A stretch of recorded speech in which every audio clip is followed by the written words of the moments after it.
This is my ranking of co-op games that I've played based purely on my personal experience. Each one is placed from masterpiece down to trash depending on how fun teamwork feels and how well the game works with friends. Let's get straight into the list. V-Rising gave me one of the best co-op survival experiences I've had because every session felt like me and my friends were building something dangerous together.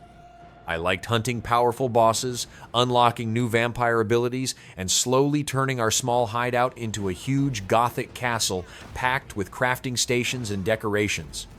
The combat stayed fun because dodging attacks and mixing different skills made fights feel active instead of repetitive. I also liked how the sunlight system changed the way I explored the world, since moving through shadows during daytime added tension without becoming annoying. Some crafting tasks took longer than I wanted, especially when gathering materials for upgrades, but the boss battles and atmosphere kept me invested for dozens of hours. This easily earns a masterpiece tier spot.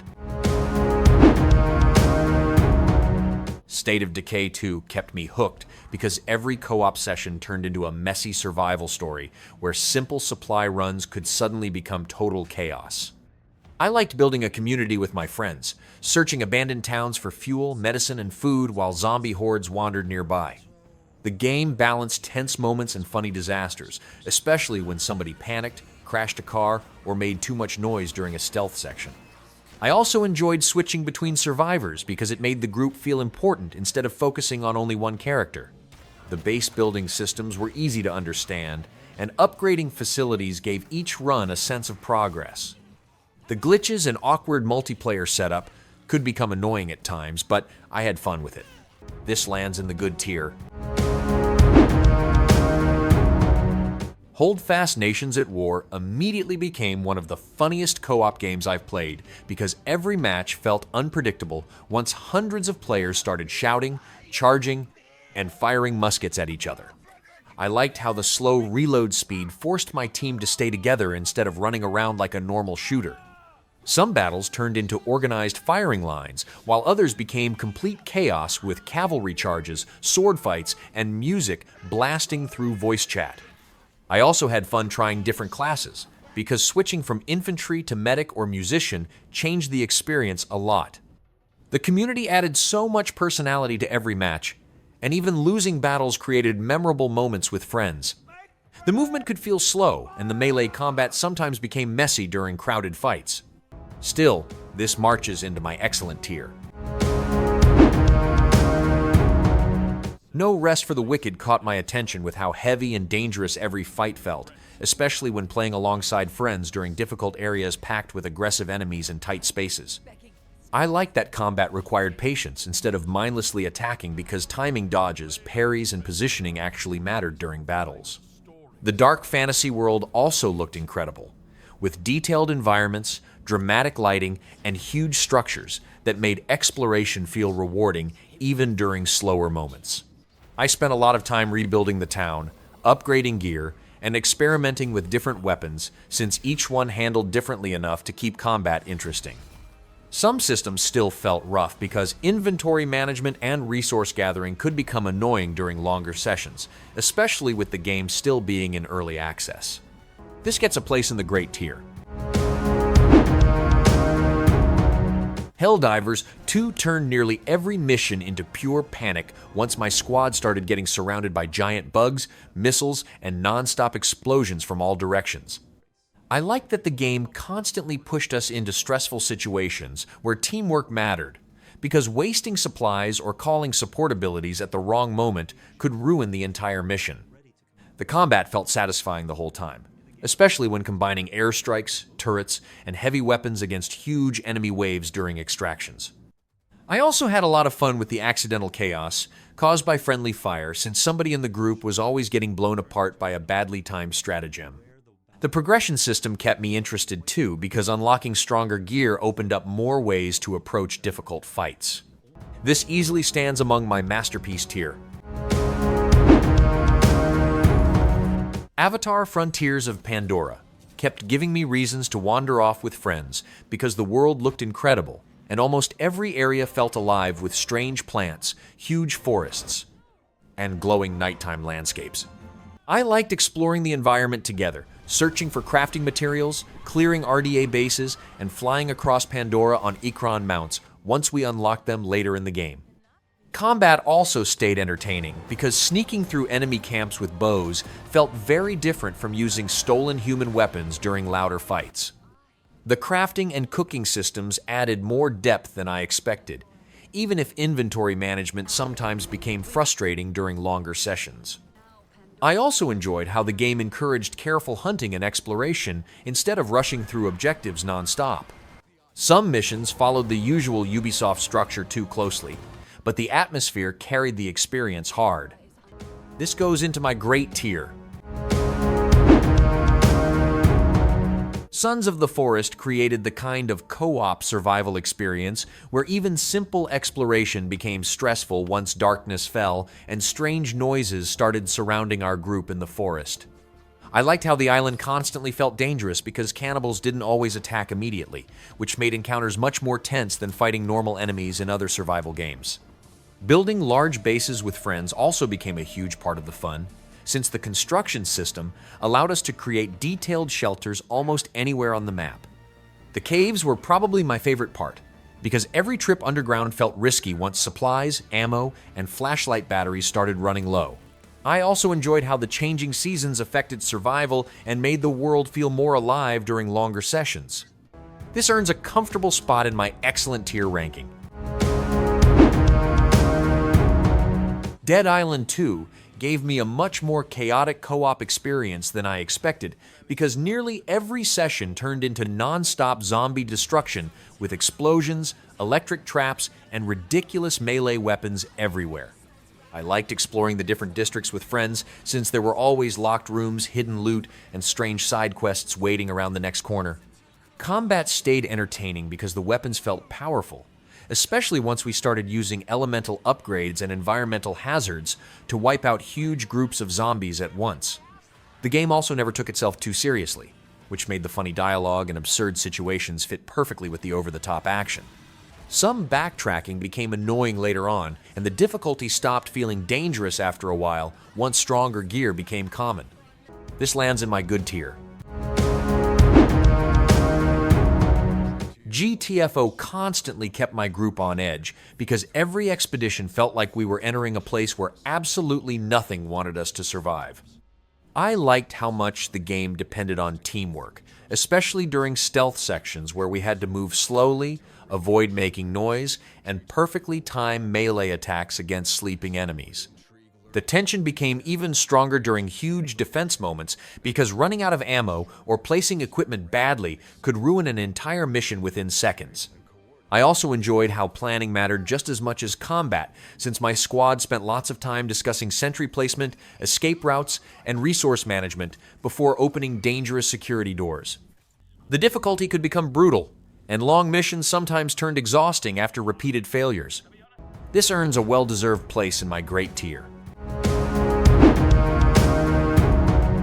Serious Sam 4 started losing my interest after a few hours because the non-stop arena battles eventually felt more exhausting than exciting, despite the huge amount of enemies on screen. I still had some fun playing co-op since mowing through giant hordes with heavy weapons and explosives created plenty of ridiculous moments with friends. The game also threw lots of different enemy types at us, which helped fights stay chaotic even when the mission structure barely changed. Dual-wielding powerful weapons during massive battles could feel satisfying too, especially once the action became completely over the top. The problem was that most guns lacked personality, and many levels dragged on far longer than they needed to. The humor became repetitive quickly as well, while the technical problems and outdated design choices made the experience feel rough around the edges. This belongs in my mediocre tier. Satisfactory became one of those co-op games where I kept telling myself I would stop playing after one task, then suddenly another 3 hours had disappeared. I loved building huge automated factories with friends because every production line connected into something much larger later on. Watching our messy beginner setups slowly turn into organized systems full of trains, refineries, conveyor belts, and giant power stations felt extremely rewarding. Exploration also stayed fun since the map was packed with useful resources, hidden areas, and dangerous wildlife guarding important materials. I especially enjoyed solving factory problems together once production chains became more complicated during later stages. The combat was fairly basic, and larger factories sometimes cause technical problems or performance drops. Even with that, this easily claims a masterpiece tier position on my list.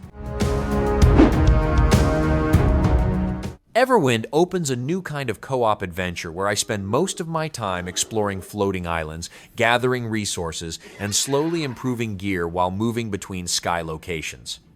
The world feels different because every island has mixed environments, small dungeons, and enemy encounters that keep the journey active instead of repetitive. Combat is simple but fun with light attacks, blocks, and magic skills that I switch between while fighting different creatures across the map. I also like how leveling up slowly unlocks new abilities and makes exploration feel more rewarding over time as I progress further. Some systems still feel early and rough during longer play sessions or when many parts of the world load at once, but I still enjoy returning with friends in co-op sessions too. This gets a good tier spot. Dragonkin the Banished started out strong for me because the combat felt smooth, fast, and satisfying whenever my group pushed through large packs of enemies together. I liked experimenting with the skill system since combining different bonuses, traps, and dragon abilities allowed me to build attacks around my own playstyle instead of following one fixed setup. The environments also looked great during exploration, especially during larger areas that showed off the world and massive creatures roaming through it. Finding new loot stayed exciting for a while too, even though most upgrades eventually started feeling too similar after longer sessions. The story became hard to follow at times because of the heavy dialogue, and some areas dragged on longer than they needed to. Even with those problems, I enjoyed the gameplay, and it's enough for a good tier placement. Fallout 76 slowly grew on me once I stopped expecting a traditional Fallout experience and started treating it like a huge online wasteland built around exploration and co-op adventures. I enjoyed roaming across West Virginia with friends, joining public events, launching nukes, and visiting player-built camps that were sometimes more creative than entire quest hubs. The game also became much better over time because there are now far more quests, NPCs, activities, and quality-of-life improvements compared to its rough launch period. I especially liked the camp building system since it gave me freedom to build strange bases almost anywhere on the map. The community was another big reason I kept returning because most players were surprisingly helpful during events and missions. Server problems, bugs, and live service grinding still hurt the experience sometimes. This earns a solid place in my good tier. Ready or Not completely changed how I approached co-op shooters because rushing into rooms without a plan almost always ended with my entire squad getting wiped out. I liked how every mission forced my group to move carefully, check corners, control suspects, and communicate before opening dangerous doors. The gunfights felt intense since enemies reacted quickly, and even small mistakes during hostage situations could ruin an operation within seconds. I also enjoyed using different tools like flashbangs, shields, breaching charges, and mirror guns to safely clear buildings with friends. The realistic atmosphere made each mission feel stressful in a good way, especially during darker maps filled with civilians and armed suspects. Some controls felt awkward at first, and random teammates sometimes ignored teamwork completely. This earns a strong great tier placement from me. Titan Quest II immediately clicked with me because the combat felt smooth, heavy, and satisfying whenever my group fought through giant enemies and mythological monsters together. I liked experimenting with different mastery combinations since mixing skills and modifiers created builds that actually felt unique during longer sessions. The boss fights were another highlight because staying aggressive while dodging huge attacks made battles feel active instead of repetitive. I also enjoyed exploring the world because there were always side paths, hidden loot, and extra encounters waiting outside the main objectives. The visuals and music helped the atmosphere a lot too, especially in larger areas inspired by Greek mythology. Inventory management became frustrating after a while, and the story never stayed interesting for long. This earns an excellent tier position. Granblue Fantasy Relink delivers some of the most exciting co-op boss fights I've played, because every battle is packed with fast attacks, huge effects, and non-stop teamwork between party members. I liked experimenting with different characters since each one had unique skills, elemental attacks, and combat styles that completely changed how fights played out. The action stayed fun because timing dodges, link attacks, and skybound arts during difficult encounters made victories feel rewarding without becoming frustrating. I also enjoyed upgrading weapons, equipping sigils, and improving my team between missions because there was always another way to make stronger builds. The world itself looked beautiful too, with colorful environments and music that made exploration much more memorable during quieter moments. Some boss fights lasted a little too long, but this earns an excellent tier placement from me. Sunkenland became a fun co-op survival game for me because exploring flooded cities with friends always felt mysterious and rewarding. I liked diving through underwater buildings searching for weapons, crafting materials, and abandoned loot while trying to avoid dangerous enemies nearby. Building bases on small islands was another big reason I enjoyed it, since slowly upgrading defenses, storage rooms, generators, and crafting stations made our home feel more useful over time. The underwater atmosphere also worked well because the lighting, sound effects, and ruined environments made exploration feel immersive during longer sessions. I also enjoyed defending our base from NPC attacks because stronger weapons and better equipment gradually made those fights more manageable. The building system still felt rough sometimes, and mechanics needed more polish. This secures a great tier spot on the list. Generation Zero had an atmosphere that I really wanted to love because exploring quiet forests, empty towns, and dark roads filled with giant machines created some genuinely creepy co-op moments. I liked searching abandoned houses and villages with friends, since the world looked detailed and captured the strange 1980s, setting surprisingly well. The robot designs were another highlight because hearing enemy machines moving nearby during nighttime exploration made encounters feel tense before fights even started. Unfortunately, the combat became frustrating far too often since enemies constantly spotted us from huge distances and many battles turned into messy shootouts instead of smart ambushes. Progress also felt slow because objectives were confusing and missions sometimes sent us wandering around the map without clear direction. Technical issues and bugs made everything even rougher during longer sessions. This drops in my mediocre tier. Teardown became one of the most entertaining co-op games I played because destroying entire buildings with friends never stopped being funny or satisfying. I liked how every mission encouraged creative planning since we could smash through walls, blow open shortcuts, and completely redesign maps before the escape timer even started. The destruction physics were easily the best part, because watching huge structures collapse into pieces after using explosives or vehicles looked amazing every single time. I also enjoyed experimenting with different tools like the shotgun, blowtorch, bombs, and rocket launcher since each one changed how I approached missions. The sandbox mode added even more replay value because sometimes we ignored objectives completely and just spent hours causing chaos across the maps together. Some missions became repetitive eventually, but this still deserves an excellent tier position on my list. No Man's Sky turned into a relaxing co-op journey for me because traveling across endless planets with friends constantly gave us new places to explore and strange environments to discover together. I liked landing on colorful alien worlds filled with giant creatures, dangerous weather, deep caves, and valuable resources hidden across different systems.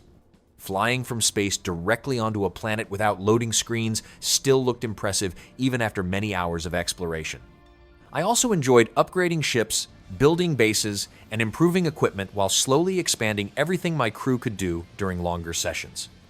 The atmosphere and soundtrack worked especially well during quieter moments while drifting through space or wandering empty planets at night. Combat and resource farming eventually became repetitive, and several mechanics still felt too shallow compared to other survival games. This earns a great tier spot. Gunfire Reborn kept every co-op run feeling fresh because my group was constantly finding different weapons, upgrades, and character builds that completely changed how each session played out. I liked how unique the heroes felt, since some worked better with elemental attacks, while others focused on explosives, melee damage, or dual-wielding massive guns. The combat stayed satisfying because the weapons were creative and powerful, especially once strong ability combinations started coming together during later stages of a run. I also enjoyed how simple the multiplayer system made sharing loot with friends because it encouraged teamwork instead of arguing over items. The roguelike structure helped a lot too, since every session encouraged me to experiment with different strategies and playstyles instead of repeating the exact same setup constantly. This earns an excellent tier placement from me. Jump space constantly pushed my crew into desperate situations where everything was going wrong at once, yet somehow we still managed to survive through teamwork and pure panic. I liked how the game blended ship combat, zero-gravity movement, exploration, and on-foot missions together without making any part feel disconnected from the rest. Managing emergencies became the best part because somebody was always repairing damage, fighting enemies, crafting ammo, or trying to stop the ship from completely falling apart during battles. I also enjoyed scavenging wrecked ships and upgrading our equipment between missions, since every run felt unpredictable once enemy fleets started appearing nearby. The quieter moments worked surprisingly well too, especially while relaxing on the ship with friends between objectives. Some mission types became repetitive after longer sessions, and the early access bugs occasionally caused issues. This is a great tier game. Remnant II constantly rewarded my group for exploring because nearly every world was packed with hidden bosses, secret gear, strange puzzles, and alternate paths that completely changed each run. I liked how the combat balanced shooting and dodging since every fight demanded quick reactions, careful movement, and smart use of abilities against dangerous enemies. The boss fights were easily the highlight because many of them had unique mechanics that forced my team to adapt instead of simply unloading bullets into giant health bars. I also enjoyed experimenting with different archetypes, weapons, rings, and mods because the build variety stayed interesting for dozens of hours. The procedural world design made replaying areas feel worthwhile too, since different runs could lead to entirely new encounters and rewards. Enemy scaling in co-op sometimes felt too aggressive, but this still earns an excellent tier placement from me. Tom Clancy's Ghost Recon Wildlands became much more entertaining once I started playing co-op, because nearly every mission turned into complete chaos after something eventually went wrong. I liked sneaking through enemy bases with friends, marking targets, planning attacks, and trying to stay hidden before everything exploded into loud firefights and helicopter chases. The massive open world also helped a lot since different regions changed how we approached missions, depending on the terrain, vehicles, and enemy locations nearby. I especially enjoyed using helicopters, drones, and coordinated sniper shots during larger operations because teamwork actually mattered during difficult encounters. The sandbox gameplay created some hilarious moments too, especially when failed plans forced us to improvise escapes under heavy fire. Mission variety became repetitive after many hours, and the vehicle controls sometimes felt awkward. This earns a good tier placement from me. LEGO Star Wars The Skywalker Saga turned simple co-op sessions into non-stop comedy because my friends and I were constantly breaking objects, causing chaos, and laughing through ridiculous versions of famous movie scenes. I liked exploring the different planets together since every location was filled with side missions, puzzles, hidden collectibles, and familiar places from across all 9 films. The combat felt much smoother than older LEGO games too because lightsaber duels, blaster fights, and force abilities had more freedom and action during battles. I also enjoyed how often the gameplay changed with space dogfights, pod racing, platforming sections, and giant battles that kept the missions feeling fresh. The humor worked really well throughout the adventure, because even serious Star Wars moments became silly and entertaining. This earns a good tier placement from me. Elden Ring Nightreign pushed my group into some of the most intense co-op battles I've experienced, because every run felt like a desperate race to grow stronger before the final boss arrived. I liked how the roguelite structure forced us to constantly make fast decisions about where to explore, which enemies to fight, and what gear was worth risking time for before the map closed in. The combat stayed incredibly satisfying since dodging attacks, reviving teammates, and coordinating abilities during huge boss fights created non-stop tension. I also enjoyed experimenting with the different Nightfarer classes, because each one completely changed how I approached battles and teamwork. The Nightlord bosses were easily the highlight since many of them felt massive and chaotic in ways regular Elden Ring fights never did. Solo balancing felt rough, but this still earns an excellent tier place. Arc Raiders turned simple scavenging runs into nerve-wracking co-op sessions, because my squad was always one bad fight away from losing every valuable item we collected. I liked how tense the gunfights felt since ammo was limited, enemies were aggressive, and every loud battle risked attracting rival players or stronger robots nearby. Exploring the ruined maps stayed exciting too, because hidden loot, crafting materials, and secret areas constantly rewarded careful exploration. I also enjoyed the progression system because even failed expeditions still unlocked upgrades, new crafting options, and useful rewards that made future runs feel worthwhile. The robotic enemies created some great moments as well, especially when missile attacks and flying drones suddenly overwhelmed our group during extractions. This easily secures an excellent tier position on my list.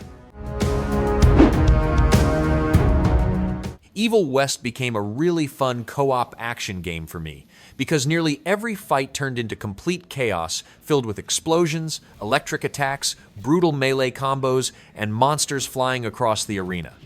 I liked how the combat constantly expanded over time since new weapons, upgrades, and special abilities kept battles feeling fresh during the campaign.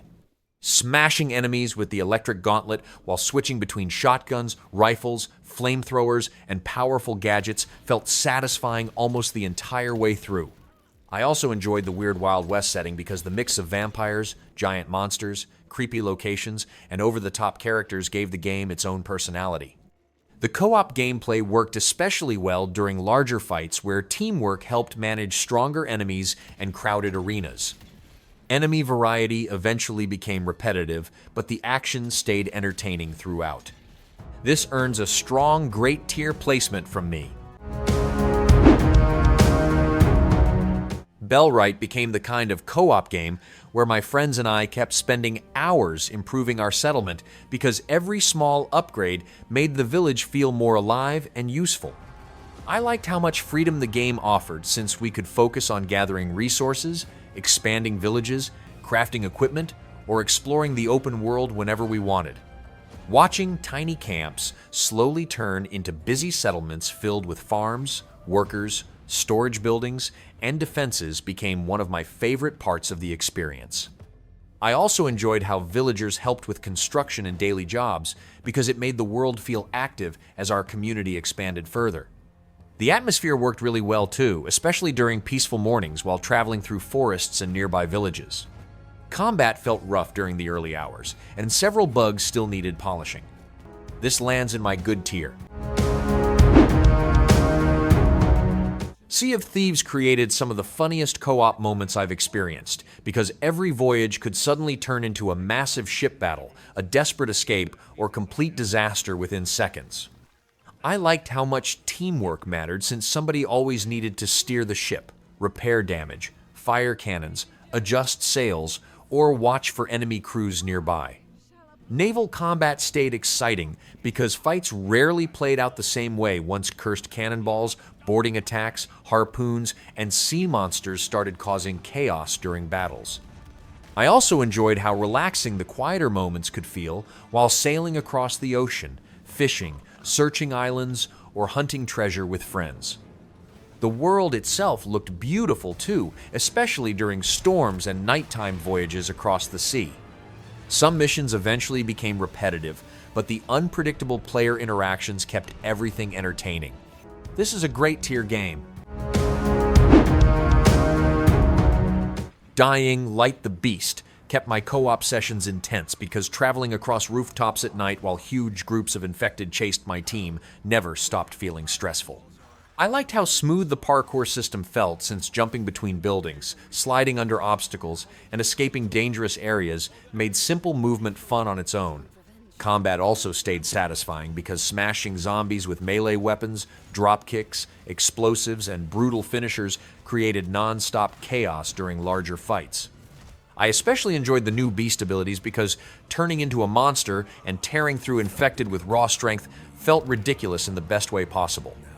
Exploring the world with friends worked really well too, especially during nighttime runs where stronger enemies completely changed the atmosphere. The story stayed fairly generic, and several mechanics felt too familiar after previous games. This secures a strong great tier placement from me. That's my ranking of the co-op games. Few of these gave me unforgettable teamwork moments with friends, while others started feeling repetitive or rough after the early fun wore off. Thanks for watching.